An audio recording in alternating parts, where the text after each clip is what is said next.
Hello, good evening. My son naming Alfonso is not home. There's Listen po, the retired man.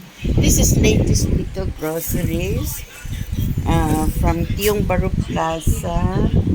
Okay, using my hubby Listen po CDC voucher. Okay, I bought some, June 16, 2026 at the Black Fort, Dover, Singapore. I bought some apricot and almond cream cheese. I got two of this. Okay, fruit and nut cream cheese.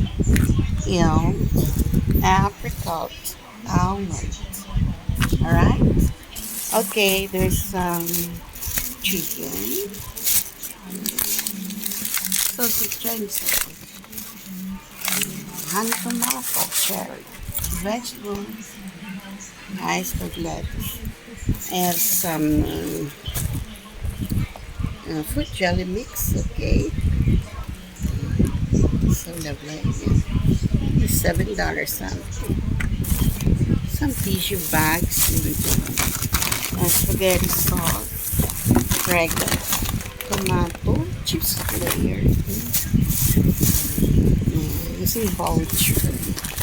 Happy voucher. It's the Hong Kong noodles, dried noodles. Ifumi Hong Kong noodles. There's some juice, mango juice, eggs, and linguine.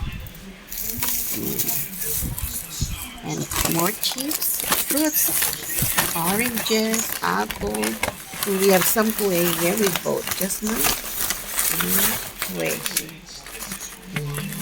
$6 only.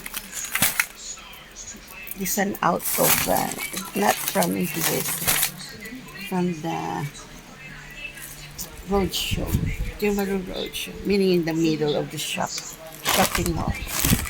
Yes. And there's some oranges. So enjoy, folks.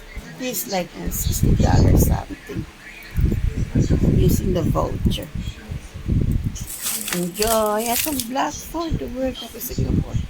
Next little groceries. June 16, 2020. Yes, and listen for the happy. That retired man. Enjoy Singapore. Next little groceries. My son Mitchell Alfonso is not home. Enjoy Singapore.